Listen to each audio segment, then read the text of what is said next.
Okay, so tell me things you remember about the 80s. Nothing. Absolutely nothing. Is it like the 60s, Cheryl? If you remember it, you really weren't there. I remember about the 80s. I had two Okay, kids. you had two kids. 81 and 85. There you go. I raised kids. Gwen said the same thing. We had 5 kids in the 80s. Our first one born in 1980 and our last one born in 1989. And she was so busy raising kids, she Forgot about history. didn't think that this would ever be history. Is that fair to say, Gwen? I didn't think there was very much good music in the 80s. I was gonna say, I don't remember the music. The music. Okay. Okay, but the question is, what do you not remember? But what do you I remember? remember the Nothing. Wilbur mine. Oh, yeah, Because I remember standing on my front porch watching smoke. watching the smoke, and I was pregnant with Mikhail. Okay, I had 2 kids. The interest rate was high. It was extremely high. extremely high. Reagan took presidency. Reagan won the presidency. Excellent, and got shot for doing it. Yeah. Okay, My mom got shot in the 80s too. Any kid, shooter was from Hinckley, Colorado. Evergreen, Colorado. yeah, his name was Hinckley. His name was, Hinckley. Okay, yeah. he was from Evergreen, Colorado, which, as I understand it now, you can correct me, but now Evergreen in Colorado means something different today. Is that correct? That's how I read now. What else does anybody remember about the 80s? In 1980, you couldn't find a house to buy in Emory County. That's right. That is true. The farm crisis. The farm crisis. Absolutely, The boy. speed limit was 55. That was his Speed limit was 55. Do you remember that great rock song from the late 70s, early 80s? I Can't Drive 55. That was a real song. Okay, what else? I think the Jones Valley Reservoir spilled until August. A good year. Is that 80 or 83? In or- what year do you think, Mac? What's that? What year do you think I that think it was? was 83. And I think it was 83 also, because that was Billy's Mountain and Uh-huh. all of that right then. More water than we knew what to do with. Oh, yeah, and the streets. I wish we could have saved it. Salt Lake City. Really? That was, yeah, that Yep. was the year Kelly was born. Good, okay. My little girls were born, but I wasn't there. Okay. Any other memories of the 80s? Okay. Raising kids. Raising kids. Well, then this will either be a walk down memory lane or a total new revelation to you, depending on how well you paid attention or if you were alive. Okay? What year were you born? 87. Oh, so see? By 89, you can't remember that. Okay. Well, sorry. It's awful to think you lost 2 full decades just because you had kids. See, is that gonna?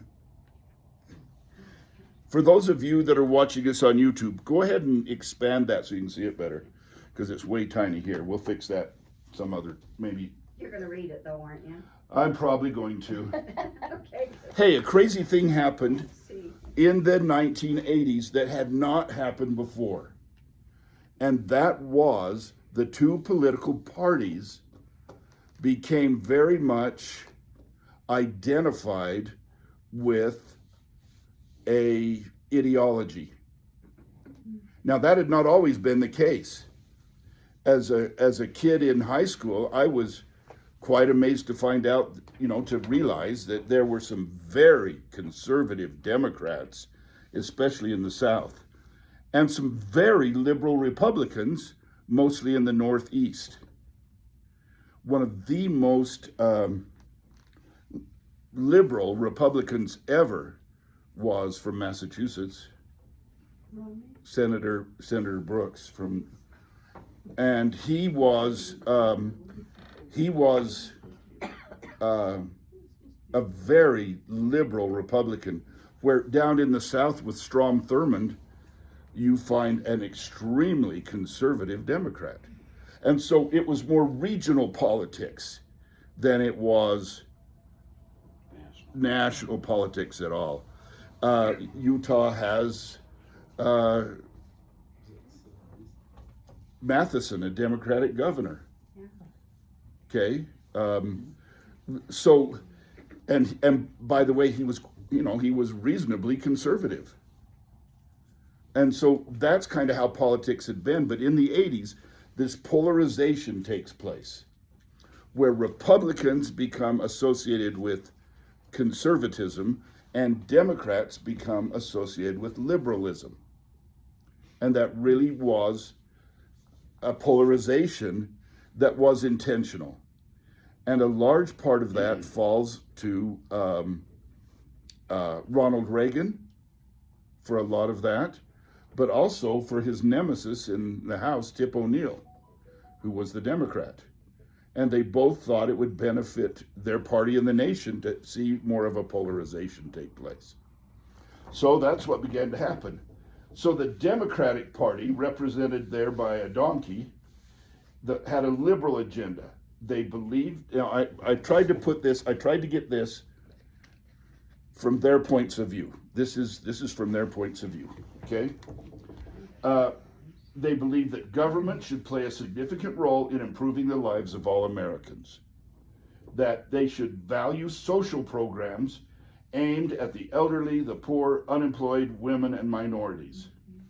They believe that we should support greater regulation of business and industry and favor cooperation with international organizations like the UN. That's what the Democrats came to believe during the 80s. The Republicans adopted a conservative agenda, and they believed that large government endangers economic growth and individual choice.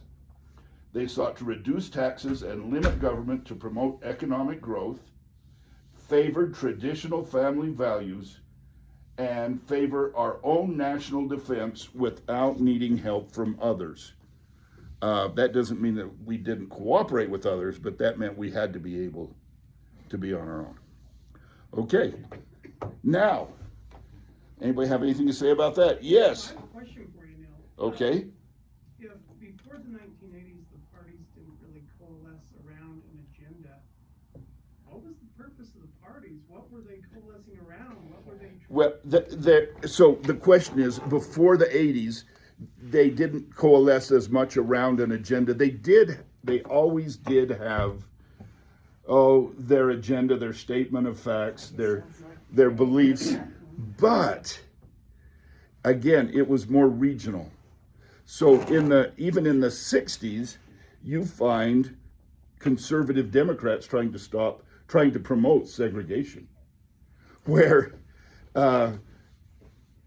Democrats in the West never would have gone for that.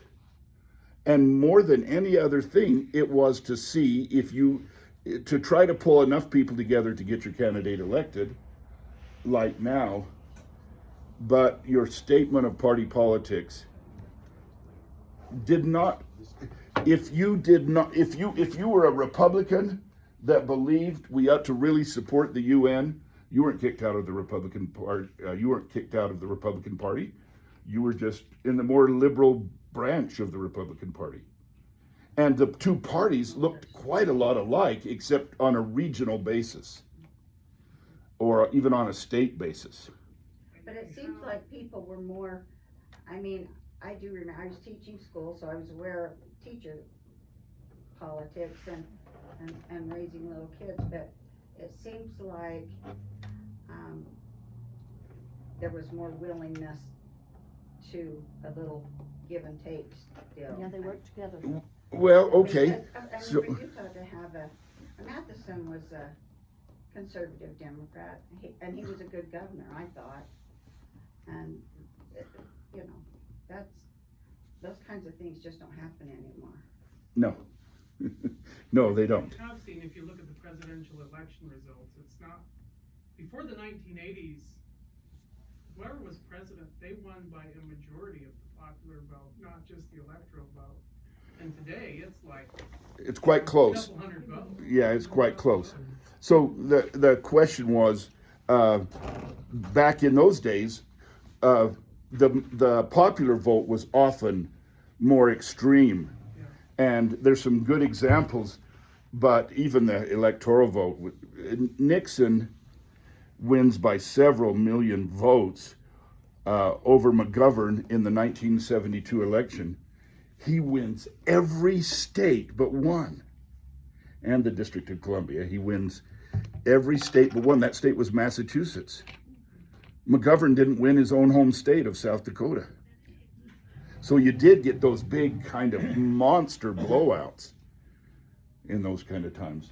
And I remember as a kid, there was a group called Democrats for Nixon in that 1972 election. They didn't want to vote for McGovern. And so a part of the party that was organized, a group of Democrats said, we're Democrats for Nixon. So you'd see crossover more than you see now. Yeah. Yeah, we've had some way too close of elections, way close elections. Okay, anything else anybody wants to say about that polarization that took place? It's continued now, here? How did they do it to us? Why did they? How did they do it? How did they do it to us? Mm-hmm. Well, it was by people like Ronald Reagan and Tip O'Neill saying, oh, you want to be a Republican? You better believe like I do. And they began to be more ideologues, supporting the ideology as much as supporting who the person was. Honestly, there was a lot of voting for the person back before 1980, and afterwards, more voting for the party platform after 1980. But never kid yourself. The big determiner of elections is and always has been what? Money, economics. Charisma. No. Yeah. No, I can't be, because Yeah. George H.W. Bush won the presidency. There's no Oh, way yeah, charisma that's right. ties in. Oh, well. However, money does. And see, I guess we don't need to, we can get into this later, but How does Bill Clinton, now we're getting in the 90s, how does Bill Clinton ever beat George H.W. Bush, who is really the man who brought down communism? I mean, Reagan did his part, but how does he beat him? He was just a peanut farmer. He made- No, That that's, was- He made a promise That that was he not wouldn't on raise the prices. list. he made a promise he wouldn't raise taxes, and then he raised taxes. And He did have charisma though. who did? He had charisma. Clinton did? Yeah. Oh, with some people more than others, He yeah. had charisma. Yeah. His wife was weird. We won't go there either. No, but I'll show you this. The economy was taking a downturn right then. And Clinton's campaign manager was George Stephanopoulos, if you don't know who that is, but he was the campaign manager. And he put a sign up in Clinton's office that Clinton had to look at every time he went to give a speech. And he told Clinton, do not give speeches on social issues. Medical care for all. Shut up. And the sign read, it's the economy, stupid. And that's what Bill Clinton harped on and hammered on and hammered on, and he won. So economy has a lot to do with it too. Okay. I have a question. Yes, sir. At Oh what my point in the 80s or the early 90s did the press become as powerful politically as they are? When they started intermarrying with the politicians. Uh, Yeah. I hadn't thought about it. yeah, I would say it's not till the 2000? 2000s. I would say it's not till the 2000s. And part of that was some international influence on us too, where other nations had been doing that for decades, and we start to be influenced by that. Well, I want to remind you of the economy then of the 1970s.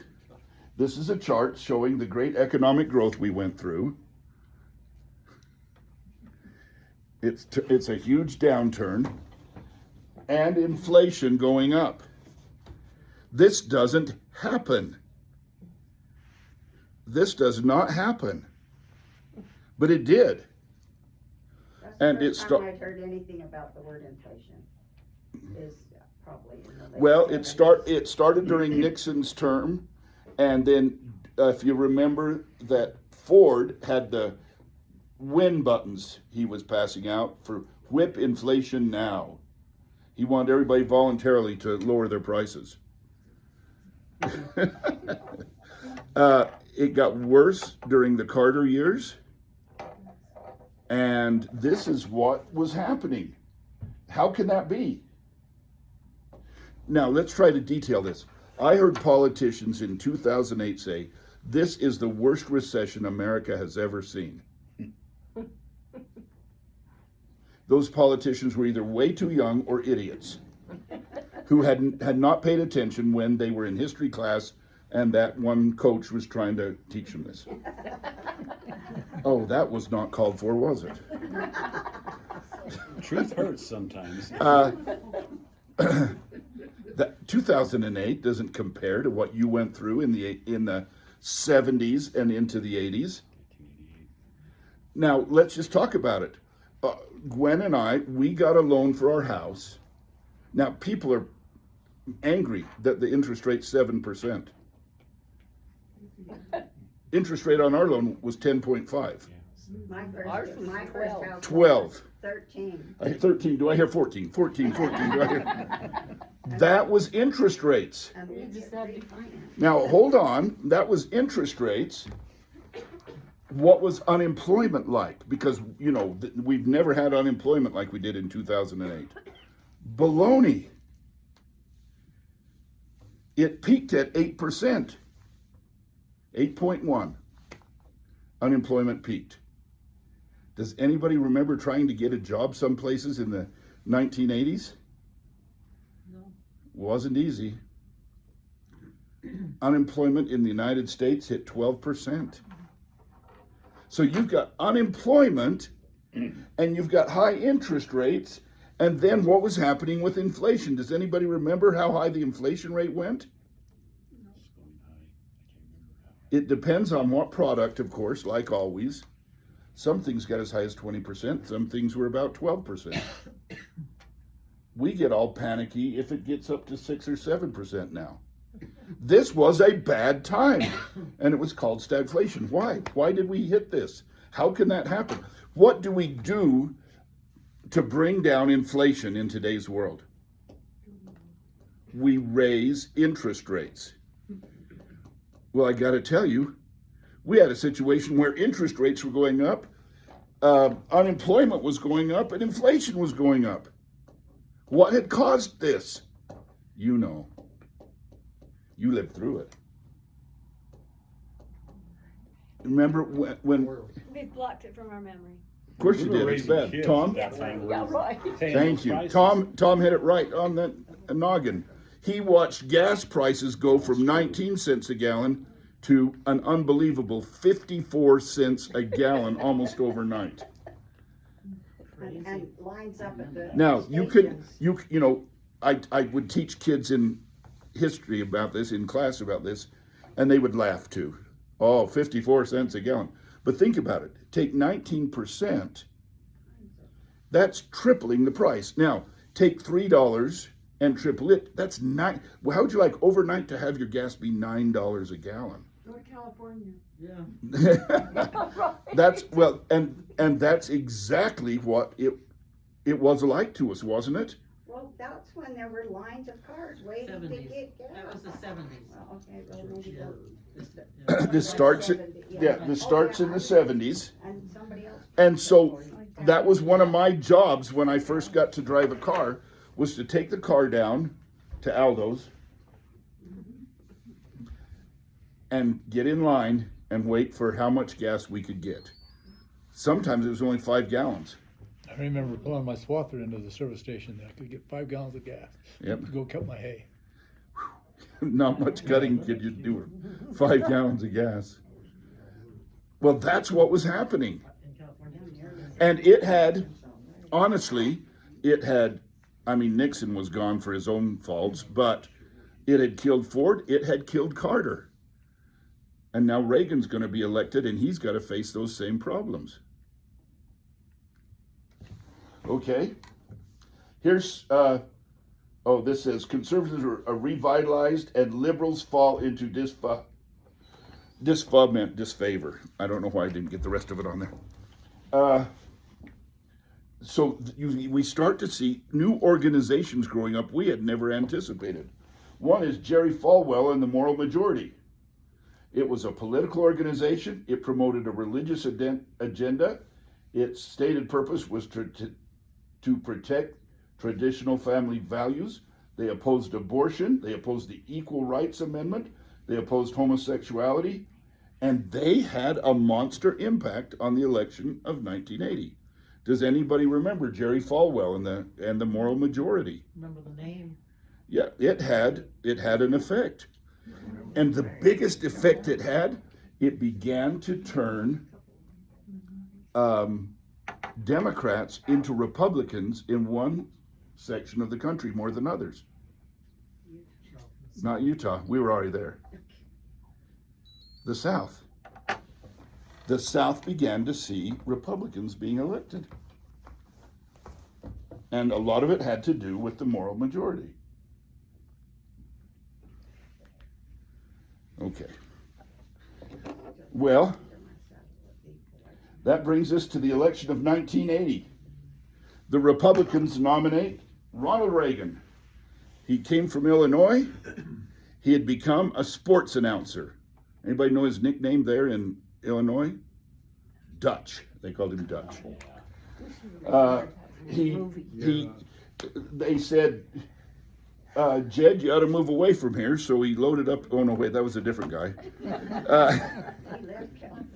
They said, you're too good looking just to be a radio guy. You need to go to Hollywood. So he traveled and became a movie star, was reasonably successful. You know, he was okay. He was no King Kong or anybody, but he was good. And he became the head of SAG, the Screen Actors Guild, a union. And after serving as a union leader for a period of time, he said, I want to make changes in California. So he ran for and became the governor of California. And in 1976, he ran against Gerald Ford for the presidency of the United States, the Republican nomination. And he lost. And he lost to Gerald Ford. Well, Gerald Ford was the incumbent, so you can see why that happened. But Reagan had a good enough showing that he wasn't discouraged. Now, that was 76. He wasn't that discouraged. And in 1980, he ran again and was nominated as the Republican candidate for president.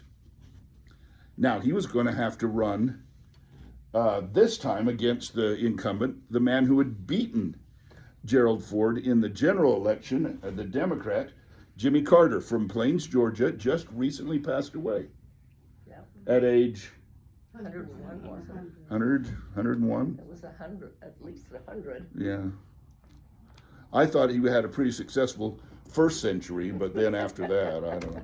No, yes, so he was elected. He was a peanut farmer. He got involved in Democratic politics in Georgia, but he was different than some of the other Georgia politicians. He was opposed to segregation. And ultimately, he runs for and becomes the governor of Georgia. How many terms does he serve as the governor of Georgia before he decides to run for president? 15. Half. Half a term. Half a term.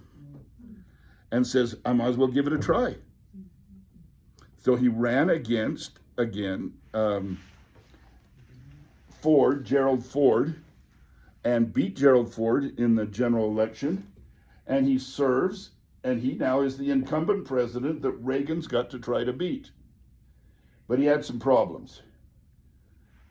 Hanging around his neck was the Iran hostage crisis. Raise your hand if you remember an Iranian hostage crisis. Maybe I wasn't as dense as I thought. Now you're remembering, yeah. So the Iranians, led by the Ayatollah Khomeini, overthrew the Shah of Iran, who fled to the United States, and set up a Islamic Republic in Iran, declared that the great Satan is the United States of America and their puppet state of Israel, that's what they said, and took over our embassy and held our people hostage for 444 days. 444 days. And Jimmy Carter was trying every negotiation tactic he could to try to get him freed, and it didn't work. Anybody remember what he did then?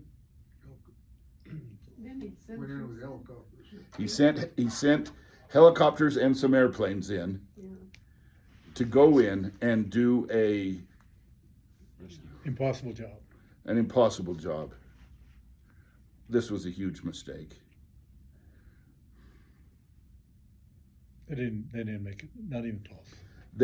Their plan was to land on the desert, set up a refueling station, send special forces in on helicopters into Tehran, rescue those people being held hostage, fly them out, get them there, load them on the planes. They were going to abandon the helicopters too, by the way, right there, blow them up, fly the airplanes back out, land them on ships. Have you ever heard the term, don't bring a knife to a gunfight? Don't send a small force to do what you would need a huge force to get done. They landed in the desert. Some of the airplane crashed into some of the helicopters. The whole thing went up. Men died there and never got even close to trying a rescue, and had to turn around and be rescued themselves. What a mess. What a mess. Now, like I said, we can talk about the past. I don't want to talk about present politics. Jimmy Carter was a good man. I think so too. He was a really, really good man. I just don't think he was that great of a president. Now, that's my assessment. So if you have a different assessment, that's okay. He became a much better president after he died. They had a funeral, they said a lot of nice things, and that was good, but they forgot some of the other things, like the stagflation, the economy, like the rescue of the hostages. He only had 2 years' experience as an executive too. Exactly. And it was of a state.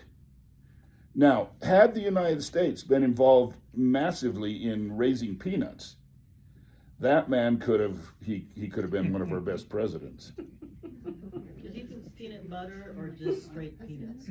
No, he was just Mr. Peanut. He really was. Without the monocle. He forgave the draft dodgers. What's that? Forgave the draft. Yeah, I gotta say, and that was, oh boy, that was tense in our family. Probably the biggest reason that Ford didn't get reelected is he pardoned Nixon. He gave Nixon a pardon. When Carter got in, he pardoned all draft dodgers and invited them, if they were in other countries, to come back to the United States, especially, of course, from Canada and France. Those were the two biggest countries but he pardoned all draft dodgers. And I'll tell you what, you did not want to mention that to my dad. So he had made some big mistakes politically, and I watched his funeral and it was nice, but they didn't bring up any of that, of course. You don't. Then, do you remember when the USSR crazily, for who knows what reason, invaded Afghanistan? Now, what kind of an idiotic nation would invade never mind. In 1980, the USSR invaded Afghanistan, and we responded quickly under Jimmy Carter. Do you remember what he did? We were going to be in the Olympics. We dropped out of the Olympics. The Olympics were in Moscow that year. Yeah, that hurt. Anything else you remember we did? Grand embargo. We embargoed grain. We refused to sell grain to Russia, which was desperate for our grain. And did a lot of the political leaders of Russia then starve to death? No. Do you remember seeing those political leaders? Any of them at all skinny? No. No, none of them. The leaders didn't suffer from that.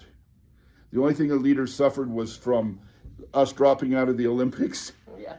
And we, come the 1984 Olympics in Los Angeles, remember what Russia did? And the whole Eastern Bloc, they boycotted our Olympics. Tit for tat. Tit for tat. That's what it was. One thing we did begin to do under Jimmy Carter is give weapons to a group called the Mujahideen in Afghanistan, who were using those weapons to fight Russia. And we gave them enough weapons they could stockpile them, and they did. Later on, you probably know the Mujahideen as the Taliban. And when we first went into Afghanistan, we were being shot at with our own weapons.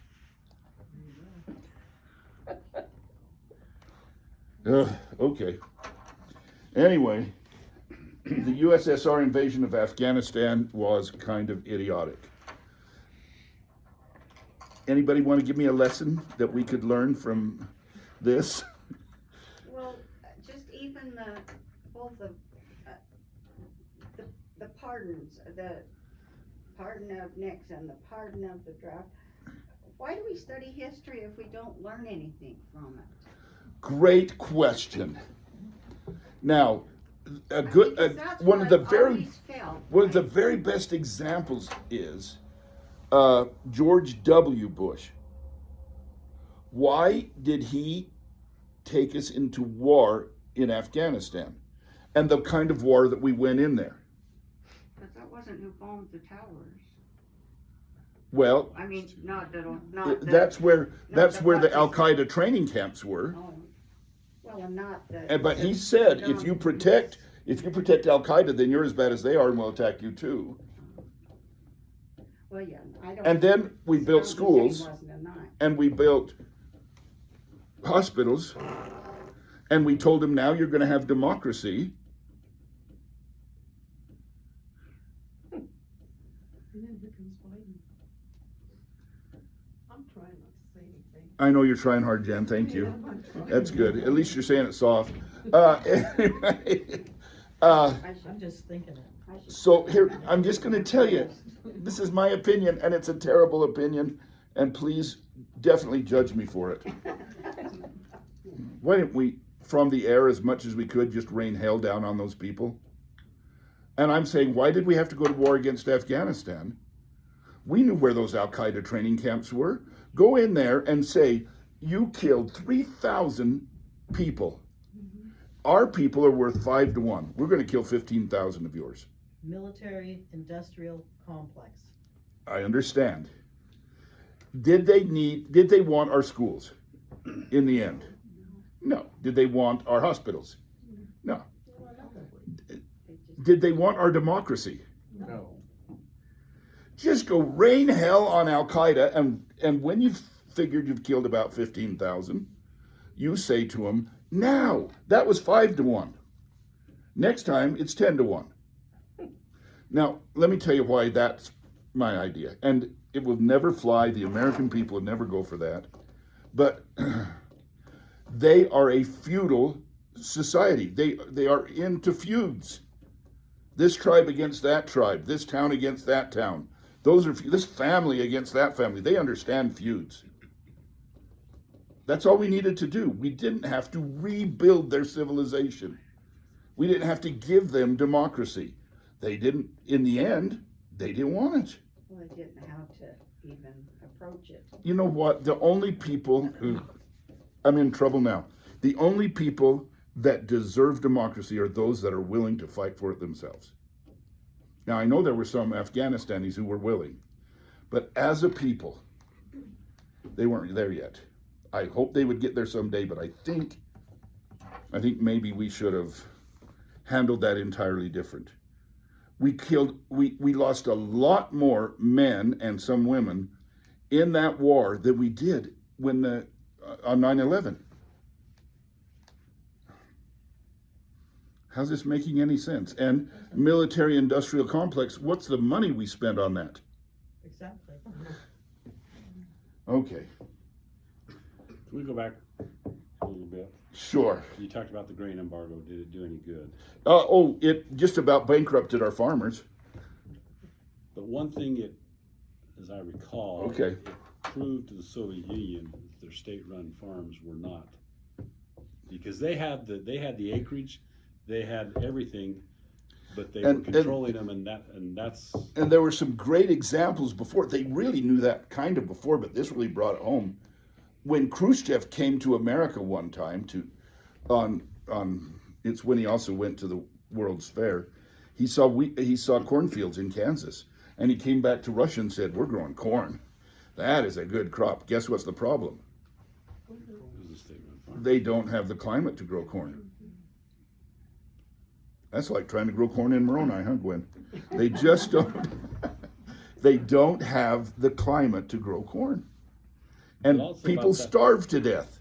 About that same time as this grain embargo, at least the years afterwards, is when you saw the people who were given small plots producing tons of food On their and gardens. and the state farms were collapsing, and people were starting to wake up, in my mind.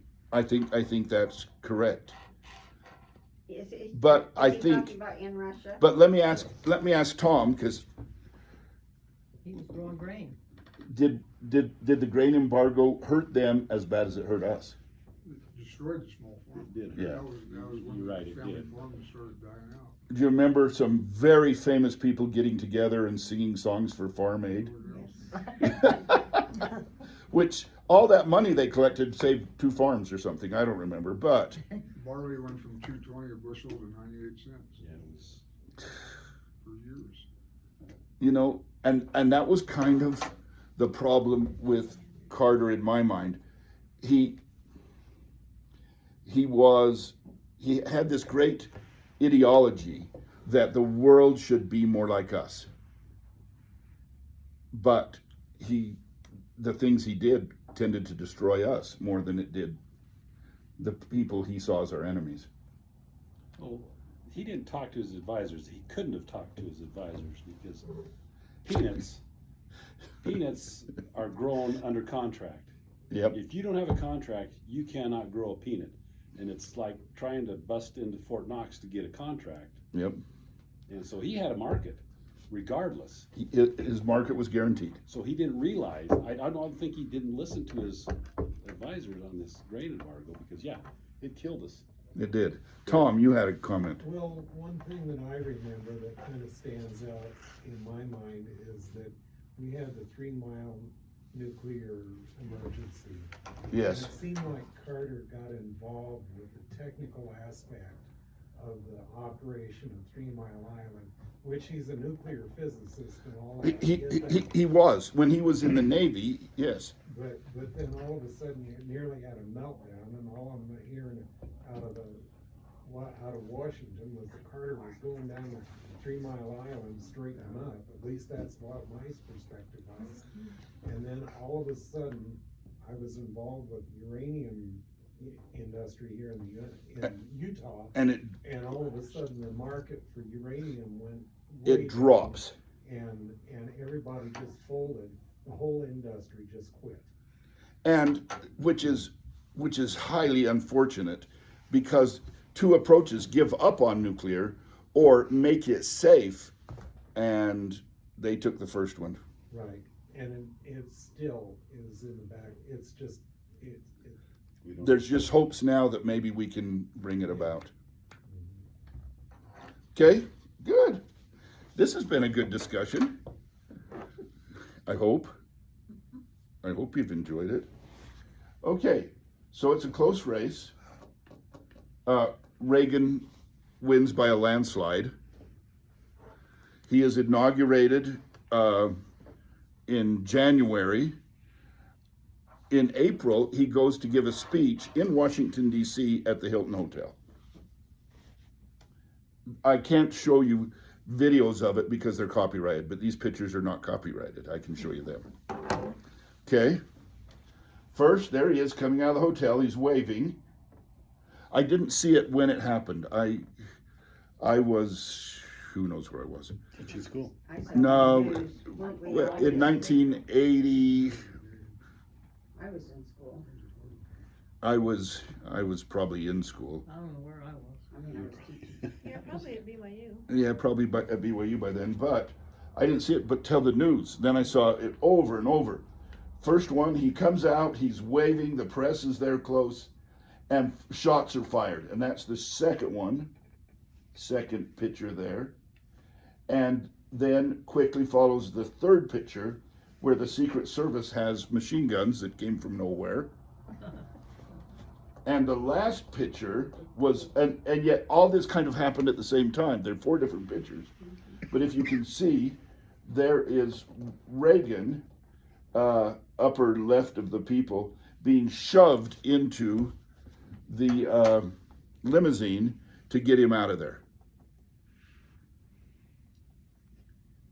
What happened? Where did those machine guns come from? They carry him under their I was coats, gonna say, do that's they? where they were. and their suit coats. Yep.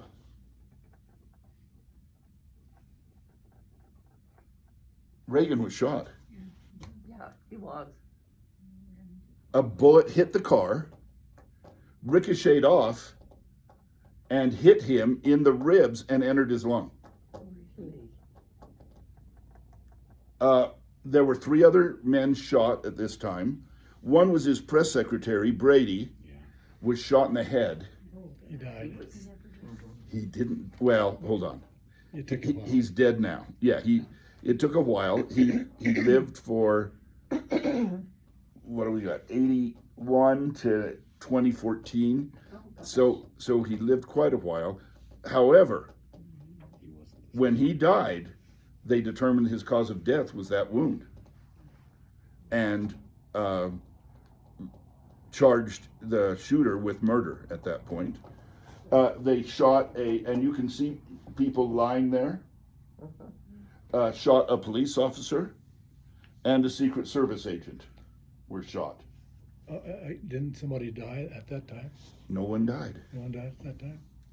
No one died. Who came the closest to death?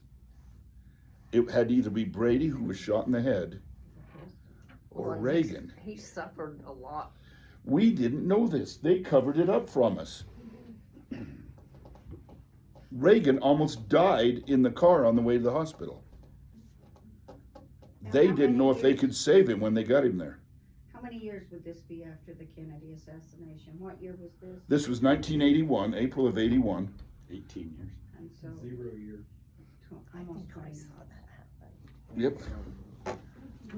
Okay. Oh, I know, but I saw it. This was just a couple months into his first term, and it was going to discolor all the rest of his time in office. Reagan, okay, bullet is removed from his lung. They did surgery, they removed the bullet from his lung. Reagan aide shot in head. Suspect arrested at the scene. And within a couple days, there's Reagan giving the okay sign out the window of the hospital, and there's his wife, Nancy. She's waving. He's okay. We think. And He's not okay. where's that okay come from? Old Kinderhook. Martin Van Buren, yeah. But he looks pretty good. He's not good. This is going to take more of a recovery than they let us know. And some interesting things. Who then takes over while he is disposed? His wife. Not his wife. His vice president. The vice president's supposed to. That's George H.W. Bush. But he was down in Texas.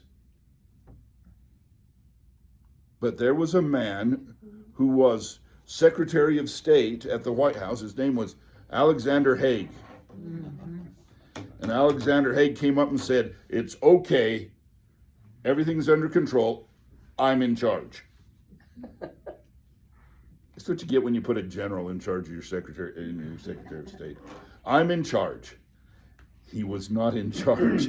He was fourth in line, possibly, to become president of the United States. And he caught a lot of flack for that. But Reagan showing up at that window right away relieved a lot of tension. And the vice president never had to invoke the Constitution to take over. So, important, they arrested John Hinckley Jr. What was his beef? His beef, what was he so angry about? He wasn't. He was making, He's trying to wanting make to make points with that actress. Well, he was in love with that movie star. There she is, She didn't like, Jodie Foster. that's Jodie Foster? That's Jodie Foster. Yeah. He did it for her? That picture is when she was 12 years old. Oh, my word. Yeah. They She had her in the played movies in really a movie called Taxi Driver. She played a 12-year-old prostitute, and she was 12. We went to the She started early. Reagan. I know. She did. Way. Oh, even earlier than that, she was in commercials and things like it. But this was her big kind of break.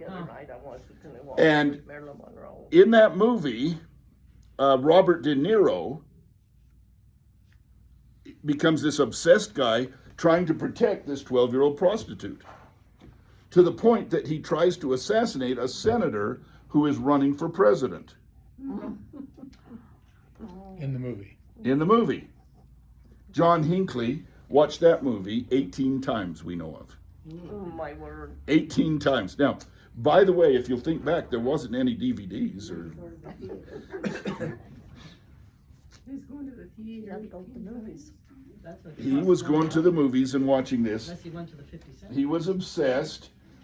When the shooting took place, by that time she was 18 years old. And he said and claimed he did it. So when we start thinking about assassinations and we're thinking for political reasons, sometimes there's not political reasons. He did it to get Jodie Foster's attention. That's what he said. Never met her. Never had met her. Well, I got to take that back.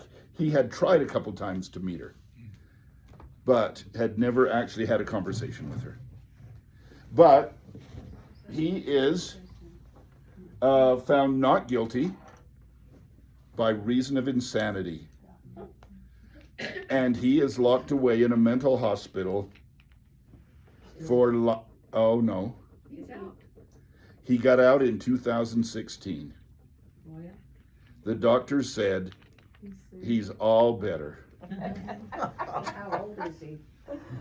Oh, he's older than I am. He's in his. Not very old. Older than you. No, I told you, I passed up Merrill even. He's in his 70s. And he's okay. That's what the doctors tell us. Yeah. They're still dangerous in our Well, 70s. what about after the Maybe one even more so. that died and it's a Excellent. for In murder? 2014, they charged. I don't know who they is unless it was the Justice Department. Charged him with murder, and the judge looked at the situation and in the arraignment and said, "No, we're not going to arraign him. He's nuts," and did not arraign him. Did not have him. Though they charged him, he was never brought to trial in it because he was. And that many years later, he was okay. And 2 years later, they let him go. Who is this now? John Hinckley, 3. Oh. He was in he was in 2014 is when Brady died, and 2016 is when they released him. And he now lives where? Farron, Utah. No, that's not right.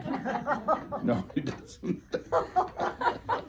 I don't know where he lives. I think they try to keep that kind of secret. Unknown. Yeah, as best they can. So there's that. Okay, one question. Reagan was awesome. You said that there was, if anything happened, sorry. What? Go ahead, Julie. Reagan. The movie, Reagan. We recently saw that. Excellent. It was good. It was right before the elections. Okay. Well, and I should not give my own biases, but I thought Reagan was an incredible president. This movie shows. Well, he did one thing, Mr. Gorbachev tear down that wall and it came down. Well, and that's a little bit of a mistake too, because Gorbachev really, he was not the kind of guy that knew how to take down a wall. No, but somebody else But did. somebody else did. Yep. Go ahead, Thelma. Well, I was just gonna ask, you said that, the general was actually fourth in command, so it would have been the vice president and speaker of the house, or who? Speaker of the House, President Pro Tem, and then the Secretary of State. Okay. Oh, Neil, I watched a movie that fascinated me called Designated Survivor. Oh, the Have TV you show? seen- Oh, yeah, was it a series? It was. Well, I watched it, I guess, all summer. With when it was- with Kiefer Sutherland. And I didn't Yeah. even realize that even when the whole Congress gets together, that somebody has to, Somebody, yeah, They can't somebody have a- can't be there. and Okay. that was something interesting to me. I mean, he was the Secretary of Agriculture or something, and ended up being President of the United States after this horrific attack. Good movie, a good show. It was a good show. Yeah. Tom, Didn't Reagan say after that if I would've known I'd become this popular, getting shot, I would've got shot earlier? yeah, I would have been shot a lot earlier if I'd known I was going to be this popular. But it changed him. But who it really changed more than anybody was his wife, Nancy. She became paranoid. And do any of you remember that she hired fortune tellers, Oh, yeah, well, famous one. And it was. astrologers, fortune tellers? He was into it too, Well, big time. he was, but she was the driving force behind that. Yeah, she did all the phone calling. And as he would say, "Oh, mommy." Anyway, that was, you don't know this, that was a great Reagan impersonation. That really was. That was. Yeah, okay. Anything else we need to say? I think we've said everything on that. Okay, now the big thing he's got to deal with, more than anything, it's the economy, stupid. You've got to do something about what's been going on for, honestly, 3 presidents. You've got to do something about it. So he said, we're going to take a supply side approach. We're not going to pour the money in at the bottom, we're going to pour the money in at the top, and it will trickle down. And Reagan got Congress to cut taxes by 25%. Why is it key that he went through Congress to get those cuts? Good point to Then that. the courts couldn't attack him on it. The courts can't change it. Can anybody? Only Congress itself. Okay? Totally legal. He cut government spending by, you will not even believe this, $40 billion. That's a drop in the bucket. He reduced government control of industry. He began deregulation. He deregulated the airlines, the banking, and the telecommunications industries. The most Okay. famous line from his inauguration speech is, "Government is not the answer, government." That's the problem. Yep. So, some of those worked out better than others. How well did his deregulation of the banking industry work out? I kind of think that didn't work too. That didn't work too good. But it did start a trend, and it did have to be fixed a little later. How about airlines? I wonder. Deregulation of the airlines. I think overall it was probably pretty good, but you're going to see a strike by air traffic controllers, which he'll take care of too. Most successful, I think, is the telecommunications industry. You don't realize this, but back when I was a kid, we only had 3 channels. There's still nothing to watch on. But we have 400 channels you can choose from now. Try had better with the 3. Nothing on to watch. Well, and on 2 of those channels, they were saying, "Hey, go back to the other channel." No, and then you remember when they got PBS and you got another channel, and KUED and KBYU, and suddenly, it was dizzying, 5 channels. Of course, you didn't watch those PBS ones. That was for kids. When I was in college, That's what ruined them. at the Union Building at the University of Utah at lunchtime, there'd be 100 kids eating lunch with the TV on Sesame Street. it was such a novel new way of teaching, and Yeah. it was, And let's admit it, it was the University of Utah. At BYU, they were watching the news.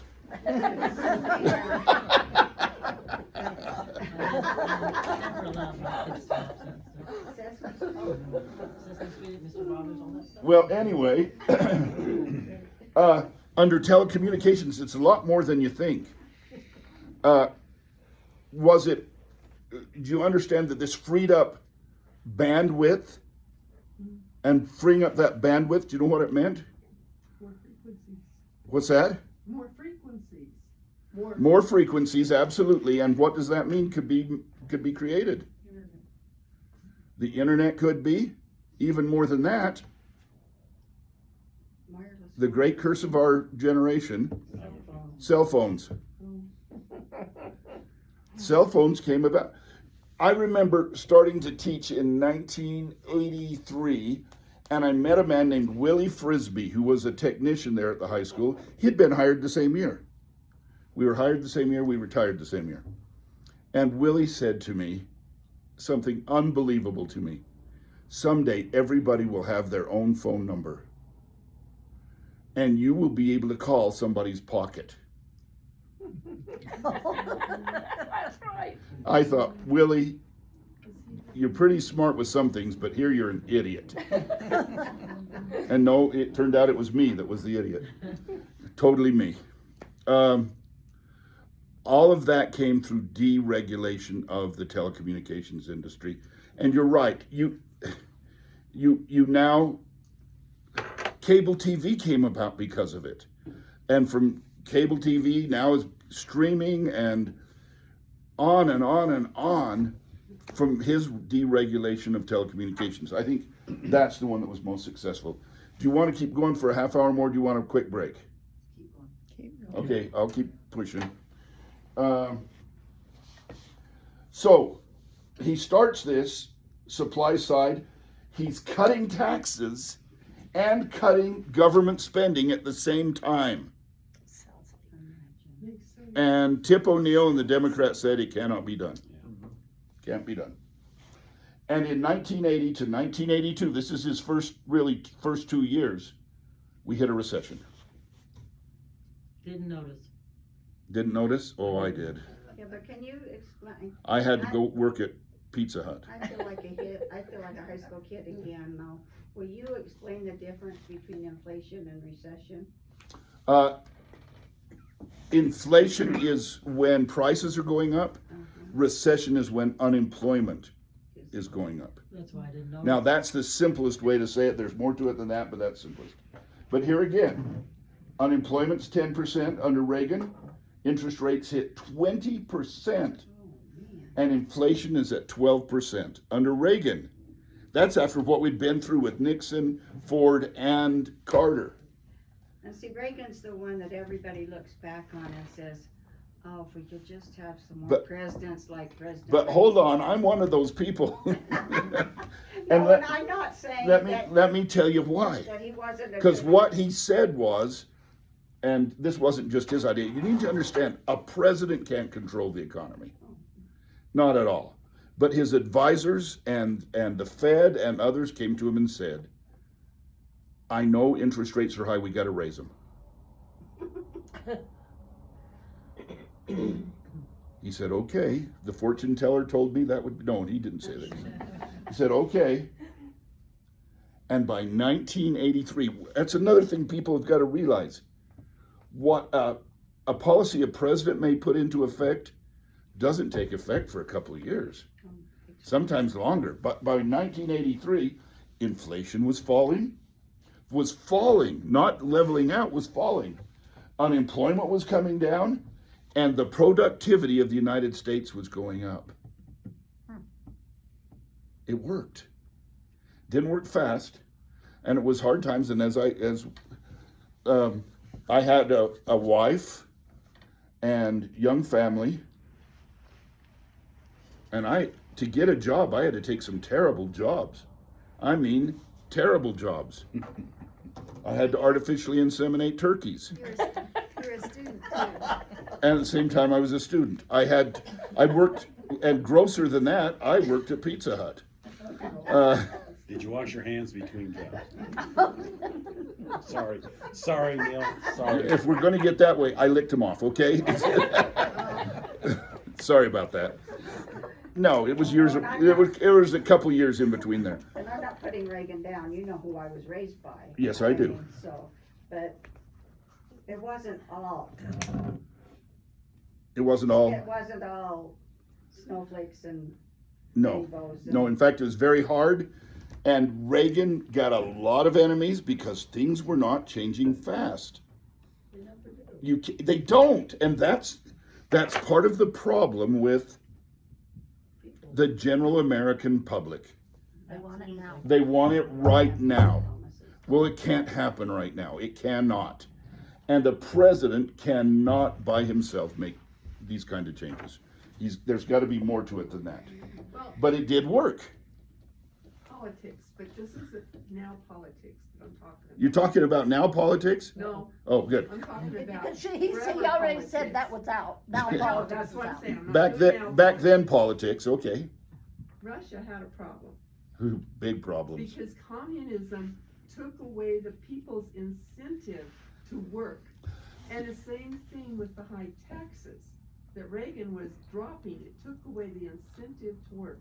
Yeah. And once people got going, they'd work and there was actually more money going into the coffers. I can give you a great example of that. In 1979, I went in the coal mine. And if I worked my shift, I was making a lot of money. And when the boss would come to me and say, will you double back? Take a second shift. I was making about $1 an hour after taxes. It was hard for me to think, I'm headed back in there for another 8 hours and eat the double back lunches they gave you. If anybody's worked in a coal mine, you know how bad those were. And for $1 an hour. And you're right. Communism is a wonderful idea. There's only one real problem with it. It doesn't work at all. It doesn't even come close. And if you want to try to make it work, you can't. But if you want to try, you're going to kill a lot of people. You're going to become an awfully cruel, horrible dictator. And we've seen that. We've seen that. Okay. But something you probably would like to know, during the 1980s, 7.3 million undocumented workers entered the U.S., mostly from Latin America and Asia. Sounds like today. It's a little higher today. But still, did you realize this was going on in the 80s? They came and they worked. They came and they worked. Farming in We California. didn't care, but if they come and stay in the today's politics. Right. They're staying in the fanciest hotel in New York at our tax dollar. Dealing drugs, raping, murdering. No, we don't like them. No, I know people around here who are illegal, and I love them to death. And they work and they pull their weight. They pull more than their weight. Okay, so let's take this is just a question, because I really do tend to agree with you. This is a question, though, that should be asked. Let's say you know of somebody that's illegal, and they're working harder than anybody you know. Right. I happen to know a person like that, working harder than anybody you know, and pays taxes and pays Social Security. Right. But they're illegal. Illegal. ICE is gonna come and get them. They've already been. No, down now there. here's my question for Jan. Do you turn them into ICE once No you... way. No way will I turn them in.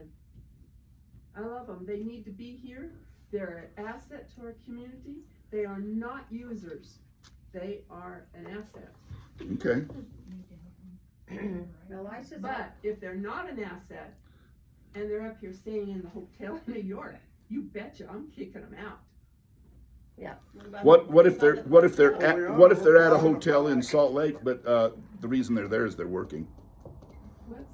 They're cleaning the rooms. They're making the beds. Well, as long as they're working, fine. And they're pulling their own weight, fine. Paying taxes, speaking English. Now we're kind of getting off into politics a little bit, Well, aren't we? my philosophy is, Well, if you've been here 5 years, you should be a citizen and speak English. Yeah, you gotta be able to speak English. But it is hard. You try to I think speak it's speaking. Spanish. Oh, I know. It is Well, hard we to have, learn. we have a lot of kids that spent 5 years in high school and still don't speak English. Look at today's commercials, this woman says, and we never seen a bill. What? Yeah. They don't speak English. And that's gringos. Let's talk about policies and effects. Yeah. Reagan said, in the midst of all this, where we are cutting taxes and cutting government spending, there's one area we're going to increase government spending a lot. A lot. Defense. And that's defense spending. He greatly increases defense spending. And what happens to our government expenditures? Our deficit, we were running, when Reagan takes over, a 79 billion deficit each year. I can't even imagine that kind of money. Except it's about $1 trillion now. Yeah. And it went to 221 billion each year. The man who greatly increases our deficits, Ronald Reagan, with help from Congress. And he spent it on missiles and crap. The deficit went from 79 to 221, you said? It did. A year. A year. A year. Yeah. Not the debt, the deficit. Yeah. But sometimes the product is worth more than the money. And sometimes What was the product? the product was our safety. That was our product. Were we in trouble? I think we could have been in trouble. Who knows? But even today, even put it on a smaller scale, you can spend more money on groceries because you need to eat. You'd rather have the eggs than you have the $10 bill. Sometimes the product is worth more. than something in the Oh, bank.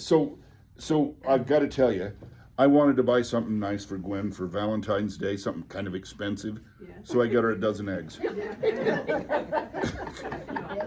what I'm saying, that's why you say eggs. Happy Valentine's Day. But why would you go to the trouble of Okay. bringing it down, the expenses, all this money, and then go and spend all that money on military?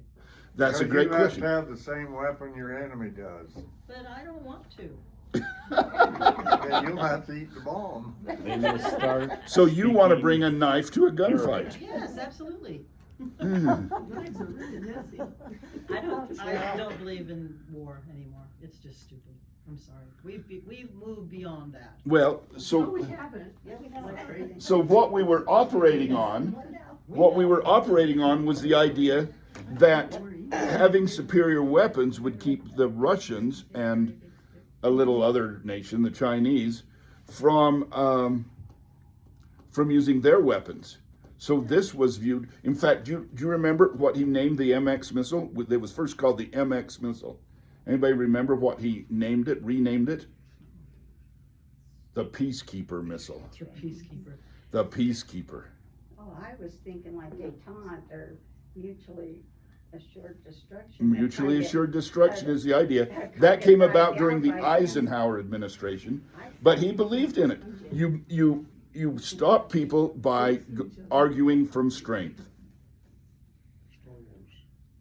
Star Wars. Star Wars was the idea we'll put satellites up that'll shoot their missiles down before they can break the atmosphere. It's mentally deficient. Great movie. It is. Excellent. Good. Okay, we solved that. Go tell North Korea that. Yeah, I wish somebody would. Okay. Now, we deregulated the banking industry, allowed for less government oversight, and when we did that, governments began lending. They make a lot of money if they can just lend it all, Oh, they lend it to anybody. and they did, And then get it back. and didn't get it back, and things failed, and more than 1,000 banks failed because of fraud and risky loans. Yeah. Deregulation of banking industry was not as good as deregulation of telecommunications industry at all. And see, here's part of the problem. You deregulated it, but you didn't give a penalty for not being a good banker. If a bank fails, who picks up the slack? Taxpayers. Yeah. The taxpayers, FDIC. Did they ever re-regulate it? Oh, yes. But The federal government then turns around and has to come up with $200 billion, the same amount about as our deficit each year, to bail out the depositors who lost money when their banks failed. And Reagan did a good thing on this one.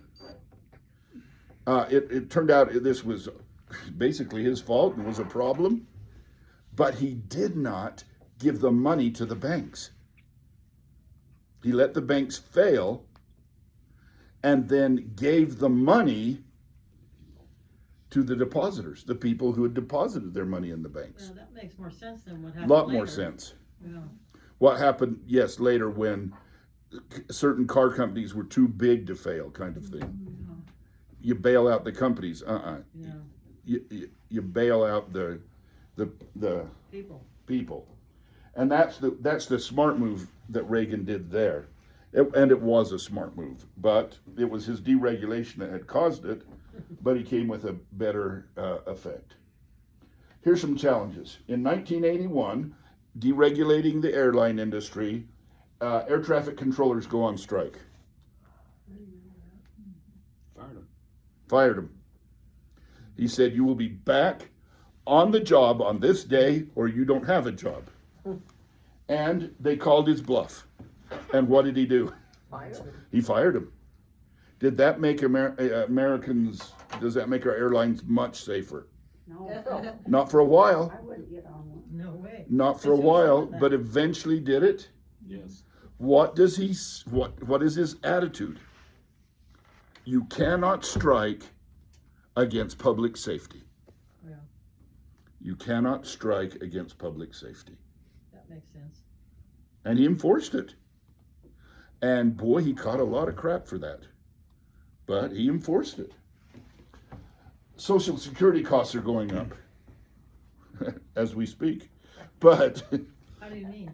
the Social Security costs were going up. You were putting out more money to people 65 and older at that time than you were taking in because of high unemployment and other things. Was it also going places that it? We're spending our money. No. No, it was supposed to go into a great big vat of money that when the baby boomers came through would be okay. Are you a baby boomer? I most certainly am right at the end. You barely made it. I thought I was a, I came just in under the line, lucky you. Gwen and I. Yeah, except for when COVID came, guess what my granddaughter called it? She wouldn't call it COVID. She called it boomer remover. Oh, boy. I never heard that. So then, I guess it wasn't that great to be a boomer.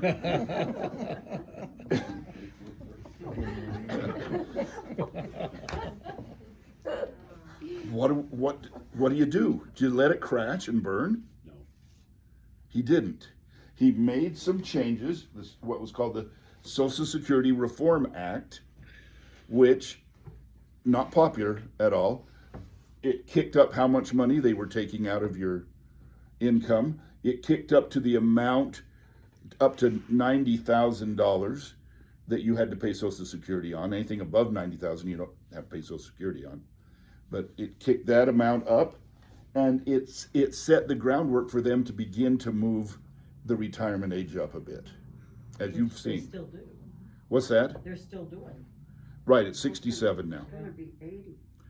But it's going to have to go up again if you're going to save Social Security, or you're going to have to kick that 90,000 up to 400,000.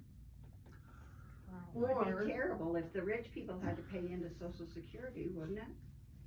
the politicians. Or the they politicians pay had to into pay in. Yeah, Yeah. that's one thing that's very important to note is Congress, in all of these moves, exempted themselves Yeah, from Social what's that Security, about? Yeah, of course. which is why I support the 28th Amendment, which says Congress shall receive no other benefit than their salary, Right. different from what the people of They need America term receive. limits.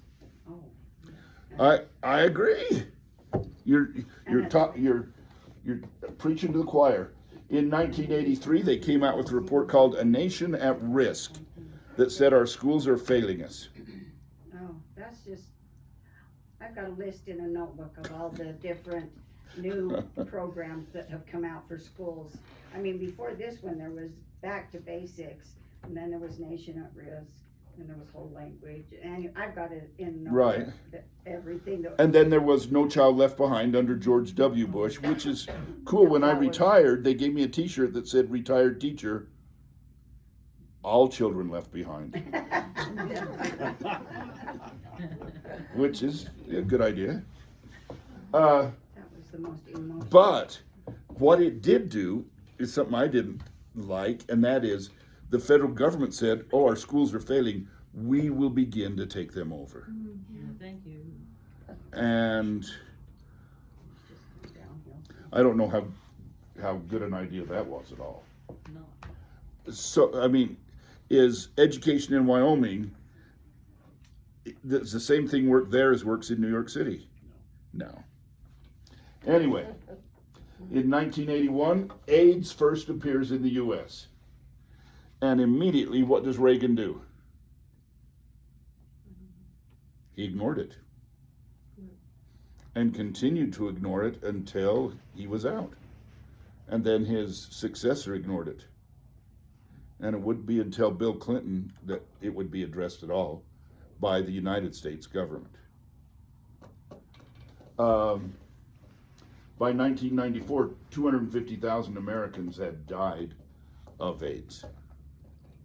So. They were probably, I mean, I would guess it would have been one of those things not covered by insurance up to that point. Oh, I'm sure. Yeah, and there just was nothing. At first, it was incredibly baffling. Yeah. And I watched a show that is very reputable. It's a PBS show, of course, so it's got to be true. No, but I watched this show, and it was very interesting. Some people are naturally immune to AIDS. Some people are naturally immune to AIDS. Really? And they began to study why, and they've got it quite figured out. It has to do with cell structure in their bodies.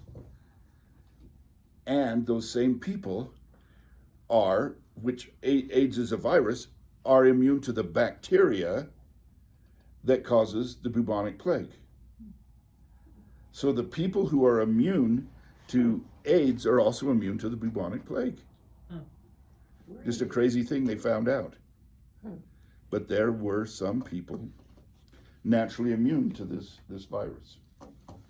Okay, I'll hurry along. We're getting close to being done. So in that case, they could actually be spreading it and not knowing it. No, No, they also couldn't. they spread couldn't get it enough to spread it. And they picked up on this first in and around San Francisco when they had homosexual men who all their friends died, and they didn't. Oh, yeah. And scientists began to say, why? And they began to study it, and they did figure it out. And now today, don't you see AIDS, Don't even hear it. drugs advertised on your television commercials? You don't hear about it. Yeah, well, they have drugs for it now. Because they did come to figure out It took a while. a lot of it. It did take a while. It's tricky to solve a problem that's a virus. Okay, here's Reagan's foreign policy. He said, I'm going to challenge communism clear up to the point where we don't start a war. I'm going to push them to the max. And this is back to answering your question. Why would he want to build a whole new generation of missiles called the MX missile? These missiles were cool. You shot one missile, it went up, it broke apart into 10 different warheads and hit different cities with each warhead off one missile. That's fun and Called fun for MIRVs. games and stuff. Multiple independent retargeted vehicles. And we got them. And so when the Soviets said, hey, you can only have 30,000 missiles, we said, okay, 30,000 missiles, that's 300,000 warheads. Okay, we can do that. And then Russia got that many, and then China got that many, right? Yeah, well, and right now we're third. So you see. Behind see what China and Russia. See what it begots more. You gotta have more, you gotta have better, you gotta have more. Crazy. That's why they called it MAD. Ever since I was born in 1952, I haven't known anything but there's enough weaponry in the world to destroy the world. But growing up, Jan, when I grew up and I was born in 57, I really knew how I was going to die Yeah. when I was a kid. I knew it was going to be a nuclear war. Well, Because they made us climb under our desks. well, I didn't know how that desk was going to save me from a nuclear war, but duck and cover. I didn't pay attention to the news as a little girl, but the first thing I I did. remember my dad talking about was the Cuban Missile Crisis. Hmm. Clear back then, and I thought, they're gonna shoot bombs at us. Yep. I thought that's how I'd die. Yeah, I mean, that's all I ever knew. It's to create. That would have been quicker than just having my knees slowly give out. Whatever. About $2,000. He said, I'm going to release the Iranian hostages. That were Anybody know how long it took for them to release the hostages after Pretty much his inauguration day. Reagan was inaugurated? After he finished taking the oath of office, it was 20 minutes, and they had agreed to release the hostages. 20 minutes. You don't mess with cowboys. No. He wanted to stabilize Lebanon. Lebanon was crazy, and he learned his hardest lesson he ever had to learn. Anybody know what happened at Lebanon? Was that How many? bombing of the 300. barracks? A suicide bomber drove a truck into their barracks, which was a hotel, and detonated it and killed 300 Marines. And Reagan said, I'm not ever doing that again. And he didn't. Okay? And then he wanted to take on who he saw as the leader of terrorism in the world at that time, and that was Libya, under Muammar Gaddafi. And that's a name you might remember. And if you notice, during that time and following that, Muammar Gaddafi becomes unimportant in the world. So he was quite successful at taking on terrorism. Okay, this is a good place to stop. Next time we meet, which will be the 25th, we will talk about trends of the 1980s. Look at that hair. That is a young couple from Cleveland. Who is it for real? That is Casey Allred and, what's her name? And his Debbie. wife. Who? And Debbie. Casey and Debbie Van Wagner. This was their junior prom, and I used this picture with their permission. I didn't just put, I But went. that was the style. That was Tell the them style- about But that was the Jan. style in California in the 70s. My daughter. Right. So styles take a while to get, a little longer to get I here. thought so. Yeah, my daughter came up from the basement. She had a sink in her bedroom and the bath. She came up and that was the style. It is. She walked in the kitchen and Mac and Greg were Greg eating. said it. Greg, they were eating. Do I need to turn this off first? And Greg Oh. looked at her and said, Jan, where'd you get the wig? Oh my goodness. Tears, just immediately. Thank you all. We